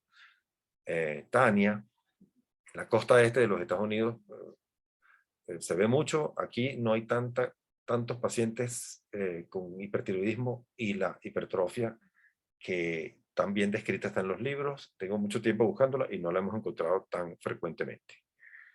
No sé tu experiencia en la costa oeste de los Estados Unidos cómo es. Ciertas congénitas causan allá sí. Mi primer pensamiento fue, bueno, es que no las estamos viendo, no las estamos encontrando, pero realmente la casuística es un poco diferente y yo no sé explicar por qué hay tantas allá y tan pocas aquí. Las hipertróficas, algunas congénitas como estenosis de la arteria aorta, por ejemplo, causan bajo gasto, insuficiencia diastólica. Si tiene una hipertrófica, el lumen ventricular está disminuido, de manera que no se llena y usualmente tienen una frecuencia cardíaca muy elevada. La contractilidad está aumentada y el lumen ventricular muy disminuido. Esas anestesias son diferentes. Ahí, como no tienen sobrecarga de volumen, puedes manejar mayores volúmenes de fluido, tienes que manejar antiarrítmicos, bajar la frecuencia, hacer otras cosas diferentes a las sobrecargas de volumen, que son por largo las más comunes en mi práctica, por lo menos. Otras causas de problemas cardíacos o compromiso cardiovascular tiene que ver con derrame pericárdico o derrame pleural. Todo lo que ocupe espacio en el tórax, por supuesto, va a ocupar espacio para los pulmones, va a disminuir la capacidad respiratoria, y algunas, cuando hay derrame pleural, pericárdico, va a hacer un colapso de la aurícula derecha, y por ende, si no llega suficiente sangre a la aurícula derecha, no llega a la aurícula, al ventrículo derecho, y por ende al corazón izquierdo, y tiene una insuficiencia de bajo gasto y una congestiva derecha. Estos son pacientes que tienen una masa en la base del corazón, y de ayer para hoy hicieron un derrame abdominal. Hicieron un abdomen distendido, de un día para otro, describe el propietario, y se desmayan y se ponen débiles. Y cuando buscas en el tórax, si buscas solamente la radiografía, vas a ver una gran silueta cardíaca, pero tú no puedes saber si es un agrandamiento cardíaco o del saco pericárdico. De manera que el eco aquí sí es vital para el diagnóstico. Cuando no teníamos eco en los 80, principios de los 90, no teníamos disponible, y metíamos agujas según topográficamente, y los diagnosticábamos clínicamente, pero eso es una locura si tenemos algo tan sencillo como un eco y lo ponemos ahí y sabemos dónde tienes que entrar para meter tu aguja y vaciar ese pericardio. De manera que el tratamiento de las tamponadas pericárdicas es drenar el pericardio, por supuesto, y de los drenajes pleurales, de los derrames pleurales también. Paciente anestesiado con ese líquido tendría muy mal desempeño. Este es el trabajo que muestra, ese trabajo que hicieron con enalapril, y que muestra que los perros que le dieron enalapril unas horas antes de la anestesia mostraron episodios mucho más largos y difíciles de controlar de hipotensión que aquellos que no la tomaban. De manera que de aquí salió la conclusión que en perros sanos, en perros sanos, enalapril administrado 90 minutos antes de la anestesia con isoflurano aumenta el grado de hipotensión intraanestésica y el número de intervenciones requeridas para la hipotensión, para corregir la hipotensión moderada a severa. La relevancia clínica es que los perros que están recibiendo los inhibidores de la ECA no deben de recibirlos desde el día antes de la cirugía, porque te van a causar problemas y crisis hipotensivas que te pudiste ahorrar. Un trabajo muy simple, pero muy útil con respecto a las decisiones del tratamiento que debe tomar el perro cardiópata antes de venir a anestesiarse.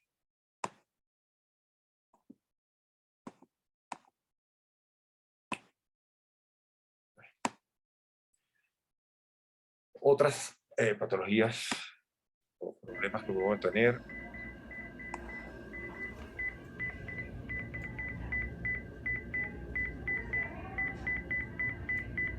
Este es otro cocker con una frecuencia cardíaca de 180 o 200 por minuto, con un ritmo irregularmente irregular, ya lo vimos por ahí. La fibrilación atrial, y ese es un cocker que tiene una cardiopatía dilatada también. Hay otras cosas que pueden afectar, que habíamos dicho, enfermedades cardíacas y extracardíacas que comprometen el funcionamiento. Esta es la arteria pulmonar de un perro con severos problemas respiratorios, y estas dobles líneas que se ven aquí son perros que nunca en su vida han visto filaria y vienen de la zona costera en la ciudad de Caracas, que está a 1000 metros sobre el nivel del mar. No hay mucha filaria, pero los vemos venir cuando vienen de las zonas costeras, y son perros que nunca se han vacunado, ni desparasitado, ni mucho menos han tomado preventivo de filaria. Entonces se ven esas dobles líneas. Este paciente que tiene una arteria pulmonar agrandada, engrosada, tiene hipertensión pulmonar, tiene filaria, y además ha hecho derrames pleurales y pericárdicos a consecuencia de eso. Esta es la imagen del ventrículo derecho hipertrofiado aplastando el septum y causando una insuficiencia de bajo gasto del lado izquierdo. Y todo el líquido libre que está en el, en el tórax, causando problemas también. Este es el eje largo, este es el corazón izquierdo, este es el derecho que mide mucho más. Las válvulas de la tricúpide ni siquiera llegan a coaptar. Bueno, un desastre, pero lo primero que podemos hacer es sacarle el líquido a este paciente para que pueda respirar. Si hubiese que anestesiar a este paciente, no deberíamos hacerlo sin antes por lo menos hacer esto, ¿no? Y darle tratamiento para por lo menos la hipertensión pulmonar. Pues si lo vamos a anestesiar para sacar los gusanos por medio de la cirugía a través de la yugular, bueno, es un paciente quirúrgico. Y primero lo drenamos, le damos tratamiento para la hipertensión para que esté en mejor estado y vamos a hacer quizá un bloqueo local para, bueno, meter el cepillo y sacar esos vermes.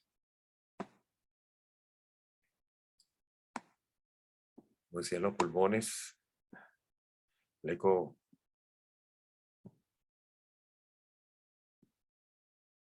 Esta imagen, lo que es una imagen de pulmón normal versus un pulmón con lesiones o lo que se llama un pulmón húmedo. Y eso es bueno saberlo. Es más, es una buena idea tener un eco portátil en el quirófano, si es posible, para que tú puedas tomar decisiones y ver cuando el pulmón se pone húmedo, si tienes crepitante, si está bajando la oximetría, por ejemplo. En tu paciente cardiópata, puedes saberlo poniendo el eco.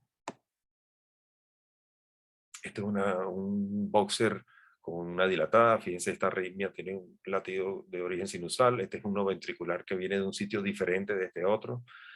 Otro sinusal, o sea, un ritmo que viene de varias partes, pero este es tan solo una señal de que tiene un severo problema eléctrico secundario a una dilatación. En este caso, de este boxer de 10 años de edad. Cuando esas contracciones ventriculares prematuras se ponen varias seguidas, entonces hacen lo que comentaron por ahí antes, una taquicardia ventricular paroxística.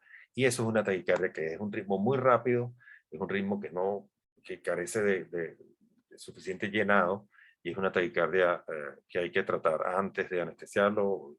Este paciente necesita antiarrítmicos, y si te ocurre esto en la anestesia, vas a tener que usar lidocaína por lo menos.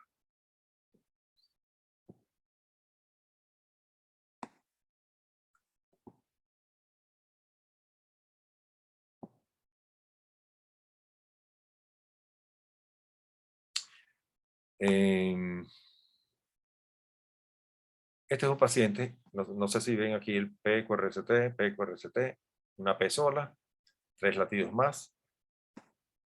Bruno Rodríguez, que es un poodle de 4 años. Este no es un paciente cardiópata, ya que los gatos se me están metiendo enfrente.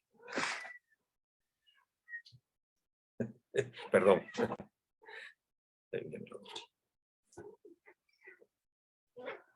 Disculpen. Pero se considera, este es un paciente que está sano, y simplemente tiene un tono vagal bastante fuerte, y a veces hacen unos bloqueos.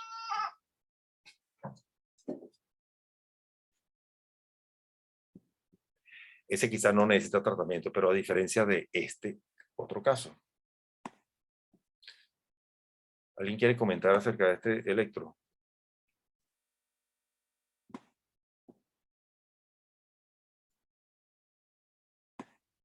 Si esto es una sístole, digamos, primero que todo es muy lenta, ¿no? Y es tremendamente rítmico, como de 50 por minuto. Y si ven la línea base, hay unas... Ajá, exacto, Tania. Tú sabes, ahí las ondas P están con una cadencia y no están conducidas. Y esto es lo que se llama un bloqueo auriculoventricular de tercer grado. Ya Tania tendría listo el marcapaso para ponérselo mañana. No hay manera de sacarlo de esto. El Sick Sinus Syndrome, el síndrome de no enfermo, y el bloqueo de tercer grado son dos severísimas bradicardias, que la única manera de tratarlas es con marcapasos artificial.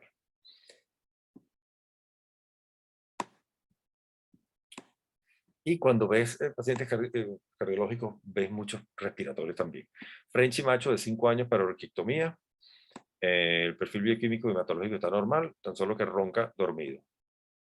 Un paciente joven y sano con trastorno obstructivo respiratorio superior para una cirugía electiva. Hay quien lo clasificaría como ASA 1, pero no si es un braquicéfalo, que ronca dormido. Estos son pacientes que tienen un riesgo importante. Ya vimos la clase de vía aérea difícil y particularmente los braquicéfalos hay que aplicar esto, ¿no? Por lo menos intubación temprana y una extubación tardía.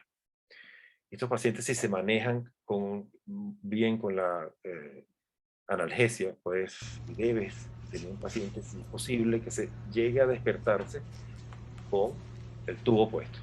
La lengua rosada, este paciente nunca había respirado mejor en su vida, y ahí está, bueno, suficientemente consciente, pero suficientemente inconsciente para tolerar el tubo, y ya estaremos listos para quitarlo. Igual con este boxer que viene para una miasis de la base de la cola. Este es un paciente que no me gustaría anestesiarlo o sedarlo nada más. Este es un paciente que necesita tener la vía aérea con oxígeno puesto y tú tenerla controlada, aunque sea algo tan sencillo como una miasis de la base de la cola. Este es un paciente que, este también es el doctor Andrés Galán, quien lo anestesió. El paciente está relajado, sus reflejos presentes, tan solo está muy cómodo, y la lengua rosada, nunca en su vida había respirado tan bien como este. Una vez que está listo para incorporarse, pues bueno, pues finalmente se extuba. Y este es un paciente que requiere de vigilancia en la jaula con alguien sentado enfrente. Se utilizó en este caso fentanil y ketamina en dosis analgésicas y midazolam. Suficiente relajación, suficiente tolerancia a analgesia y ketamina que lo dejó, bueno, que ayuda con la analgesia. Algo multimodal para este paciente. Ahí está con su lengua afuera, rosada, y con alguien que lo está vigilando, la vía puesta hasta el momento en que se vaya a ir. Agustín dice, por supuesto tienes que estar un video del ideal. Tengo miedo de que se despierten y mastiquen el tubo en esos casos. ¿Alguna recomendación? Bueno, estar muy pendiente, él está tranquilo, está respirando ahí.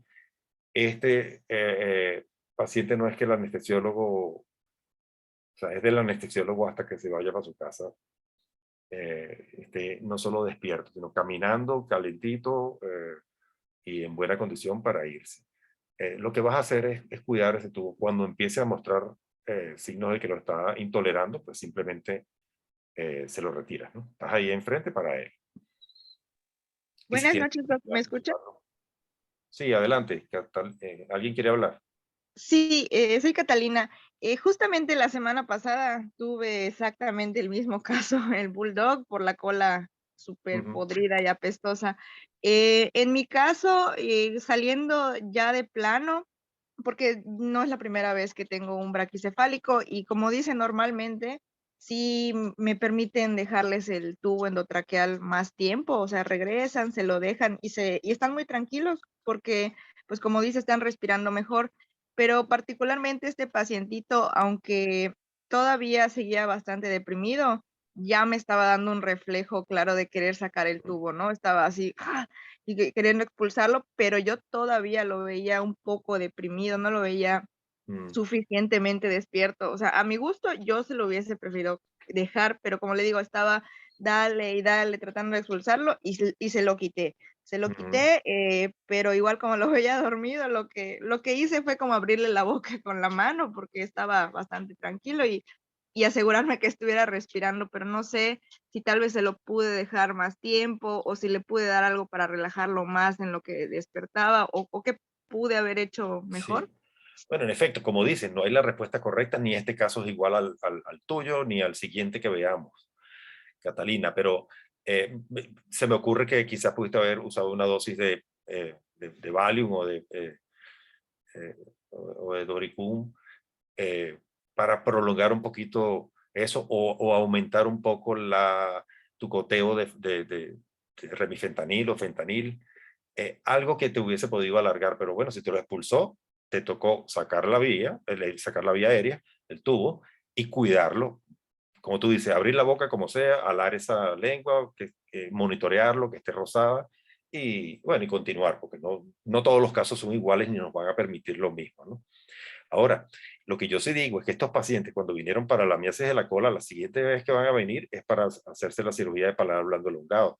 La recomendamos, y de narinas estenóticas. Es la mejor manera de mejorar un poco el dramático hecho de ser braquicéfalo, ¿no? Pero tu cuento es muy bueno, gracias por compartirlo, porque es así, no todos son iguales y hay varias maneras de hacerlo. La imagen del tubo puesto ahí es porque tú quieres garantizar esa vía aérea hasta el último momento. Y ahí está tranquilo, con la vía puesta, eso sí, la vía venosa se va cuando esté en el carro de la señora y lo vayan a buscar.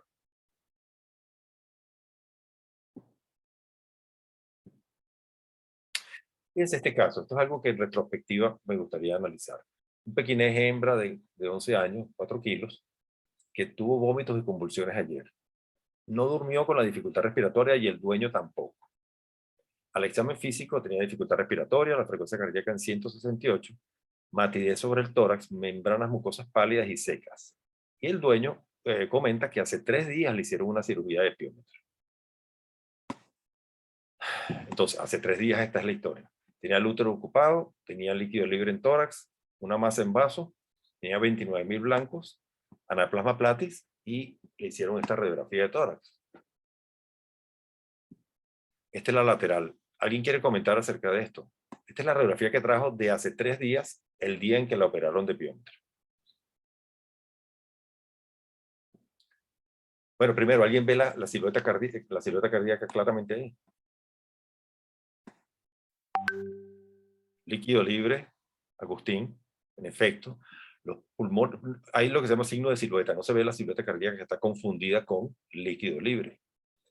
Colecta pleural, no se ve la silueta.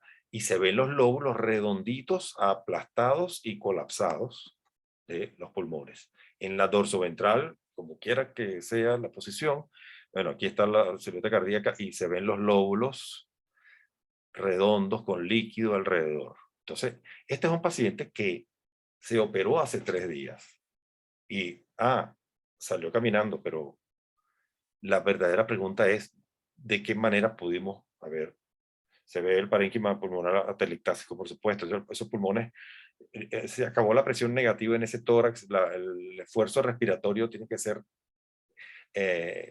consciente para poder respirar, no hay espacio para expandir los pulmones, y por supuesto que un paciente que no puede respirar no puede dormir.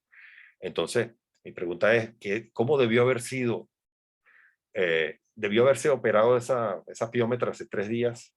¿O a ustedes se le ocurre haber hecho algo más o diferente? A mí se me ocurren muchas cosas, quisiera saber qué se les ocurre a ustedes si les hubiese tocado ese caso hace 3 días.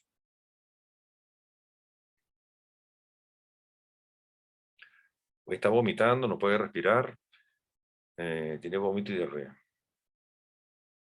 Sí, Peter, y esa estabilización, ¿cómo la haríamos con la Catalina, por supuesto, metiendo una aguja ahí?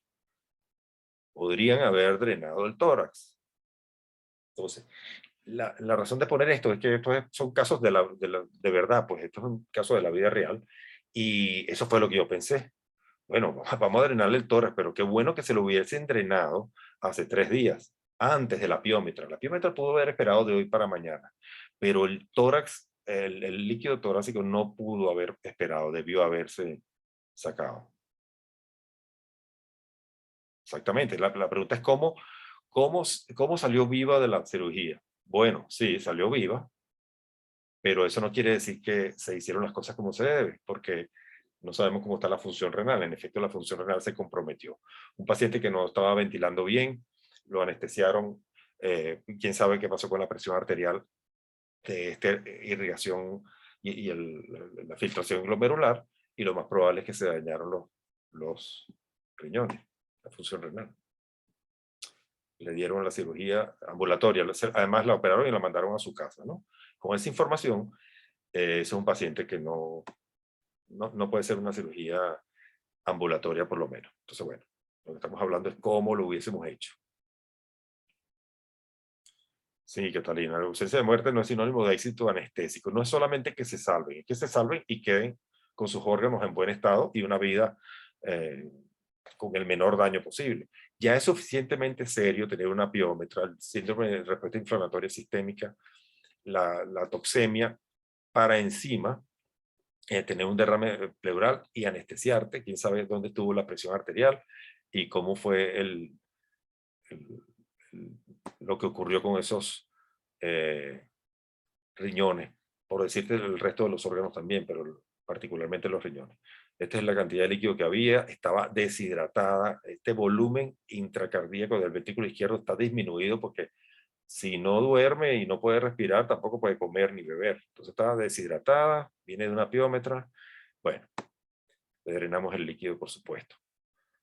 Pero en retrospectiva yo quería era saber lo que se debió haber hecho.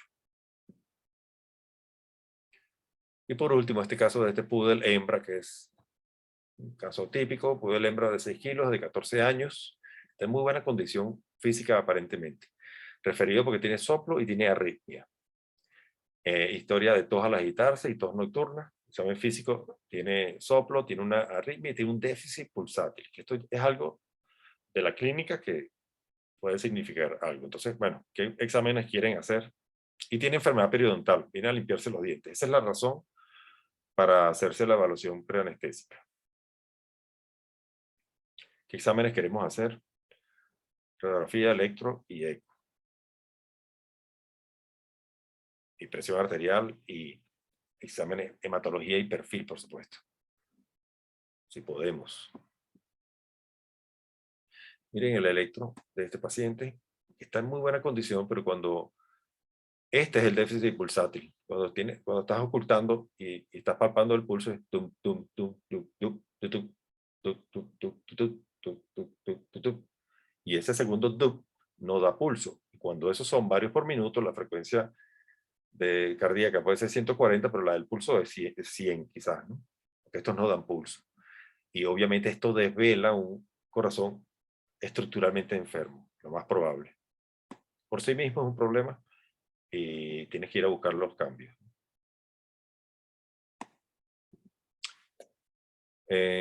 Estos latidos, fíjense los latidos, esta es la expresión mecánica de ese doble latido.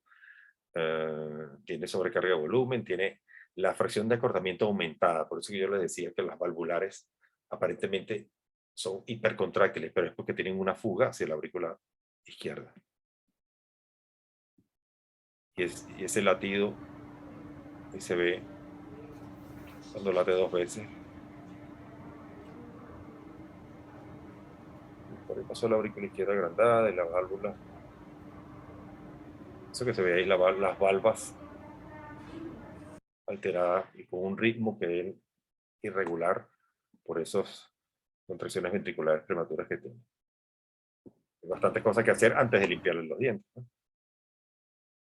Entonces, un paciente que tiene sobrecarga de volumen, insuficiencia cardíaca de bajo gasto, insuficiencia cardíaca congestiva izquierda y tiene un trastorno arritmogénico además. Entonces, yo lo clasificaría así. Un paciente senil de talla pequeña, con enfermedad valvular adquirida, no tratada para procedimiento dental. Si bien el procedimiento es un procedimiento simple, tiene varios factores de riesgo.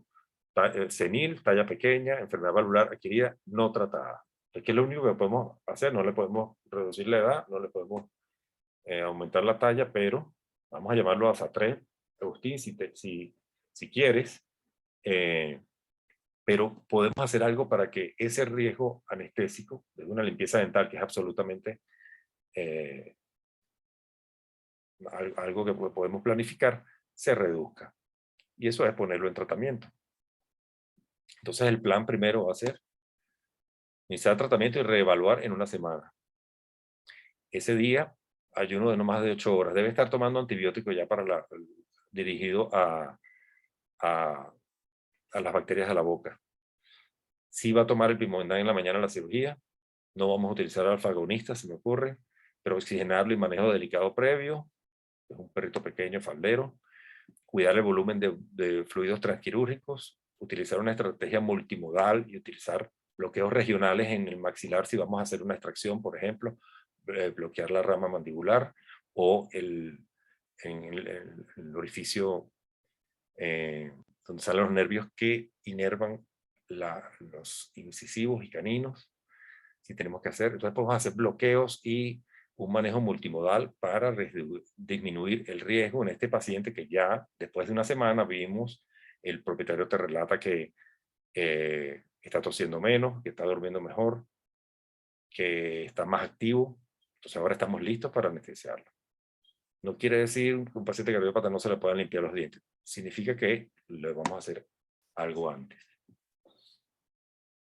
Bueno, este es el último caso que les traía. Por ahí les voy a poner el vínculo para un video que sale, que está muy elocuente y simple, esquemático. Se los voy a publicar en el chat, donde salen esta clase que hemos dado de una manera esquemática en 2 minutos en un video de YouTube, que me pareció que está muy simple. De manera que, bueno, si tienen alguna pregunta particular de estos casos que vimos hoy o del tema, este sería el momento para hacerlo. Para resumir, los cardiópatas deben estar diagnosticados, deben estar clasificados y para tener un plan. Deben estar tratados previamente. No hay ningún anestésico mágico que para los pacientes cardiópatas, como no lo hay para ninguno, pero sí la estrategia multimodal disminuye el riesgo. Utilizar bloqueos y otras cosas que nos puedan ayudar a disminuir nuestros niveles anestésicos y hacer un feedback basado en el monitoreo de este paciente durante el transquirúrgico y el postquirúrgico inmediato, por supuesto.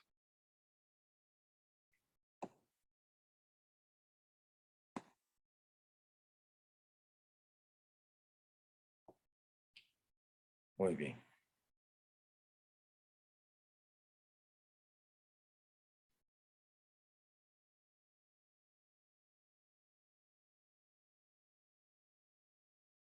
Bueno, en los pacientes, pregunta Agustín, con hipertrófica, cardiopatía hipertrófica, puedes usar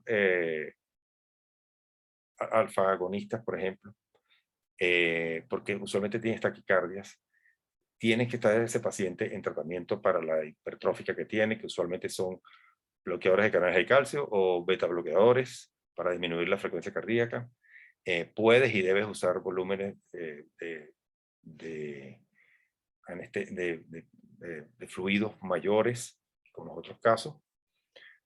No utilizar ketamina, por ejemplo, que aumenta la frecuencia cardíaca y la fuerza de la contracción. Eso te diría de una hipertrófica en felino. Y si tienes cuidado, si es un paciente con una hipertrófica y un agrandamiento de la aurícula izquierda que está tomando terapia anticoagulante, deberías suspender la terapia anticoagulante por lo menos 2 semanas antes. Evitar atropina. No debes atropinizar a uno que tiene una frecuencia cardíaca mayor y tampoco nos gusta atropinizar a cualquier paciente, sino en el momento que lo necesite. Pero en este caso que lo mencionas, si es un gato con una dilatada y está tomando medicación para evitar los trombos, hay que suspenderla antes porque, bueno, porque vas a hacer una cirugía, ¿no? Y te va a sangrar de la cirugía que sea. O tenerlo en cuenta, por lo menos.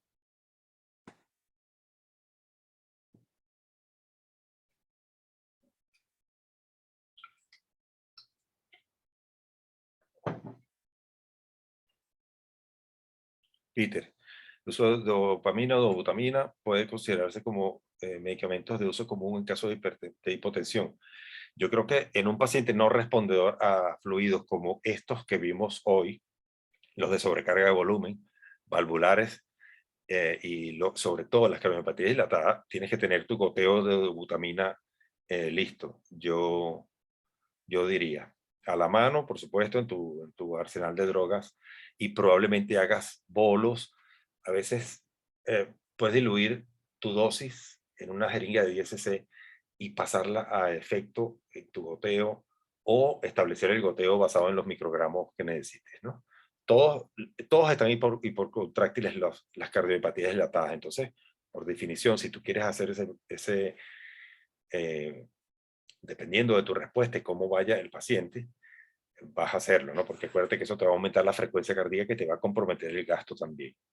Entonces, yo lo haría si pienso que el gasto cardíaco está comprometido y la función cardiovascular está comprometida. Y lo tienes listo y lo vas pasando a efecto. Viendo tus monitores, viendo tu curva de presión arterial, viendo tu presión arterial, cómo está, para mantenerla en el rango que quieres. Pero dobutamina sería una droga muy comúnmente usada en estos casos.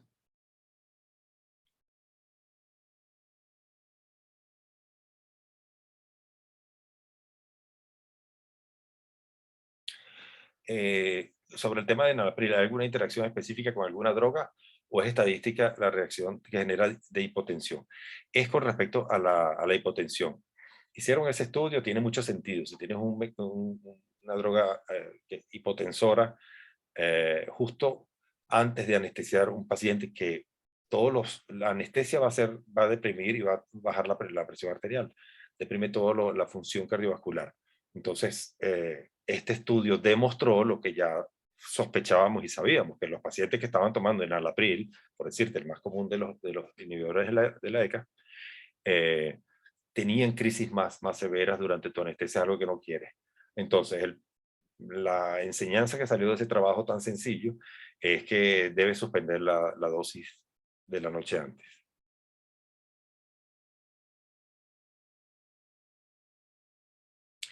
Actualmente no usamos, en los 80 usábamos digoxina en los pacientes cardiópatas. En los 90 se empezó a usar captopril al principio de los 90. Después llegó el enalapril en mediados de los 90 y fue la droga número 1. Y ahora no todos los pacientes cardiópatas que tengo toman enalapril, solamente los que tienen hipertensión. Usualmente el Pimodandan hace el trabajo y para reducir el volumen de precarga casi siempre toman diuréticos, toracemida o furosemida. Si tienen arritmias o tienen la frecuencia muy alta, toman diltiazem. Y solamente los que tienen hipertensión o que quiero ayudar a ese corazón a reducir la poscarga, pues usamos enalapril, pero ya no lo usamos en todos los pacientes cardiópatas. No sé qué opina Tania de eso. Ella es profesora del posgrado de cardiología. Sí, ya no usan enalapril en todos los pacientes, Tania, pero era lo que se usaba antes, como de primera línea. Ahora sigue siendo una droga súper útil, pero para el que la necesita. Y como cada vez que vemos a nuestros pacientes y hacemos su chequeo, estamos midiendo la presión arterial, pues cuando pensemos que lo necesite, pues se incorpora 0.5 miligramos kilo 2 veces al día de esa enalapril, que es el que usualmente usamos si tenemos que usarlo. Pero el Pimodandan yo lo uso desde 2005, de un congreso que fue el Congreso Mundial en México, y vi el Benbedín, y bueno, conseguimos cómo traerlo de contrabando y empezamos a usarlo. Pero los trabajos tardaron mucho en salir. Este trabajo de EPIC de 2017, pero eso tan solo probó lo que ya sabíamos, que es que los que toman Pimodandan van a vivir más y van a vivir mejor. Lo último que estamos haciendo es sacar el enalapril de la ecuación si no hace falta. Pero Pimodandan toman todos y es más, la toman la mañana de la cirugía, su dosis de Pimodandan, con el estómago vacío.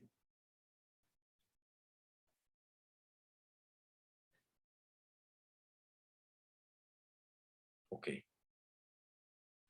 Bueno, muchas gracias por su atención. Esto es lo que yo hago todos los días. Me encanta este grupo e interactuar en el chat. Los casos que ustedes ponen son súper interesantes. Los sigo, no escribo tanto en el chat, pero de ahí he sacado varias interesantes conclusiones. La semana que viene nos vemos con el manejo de los pacientes que tienen problema renal y que tienen problema hepático. Muchas gracias por su atención. Bueno, muchas gracias, doctor, por la participación en el encuentro virtual de hoy. Les recuerdo a todos que a partir de mañana podrán encontrar la integración en el campus y que cualquier duda o consulta pueden hacerlo vía foro. Muchas gracias y muy buenas noches, doctor, y a todos. Gracias, buenas noches.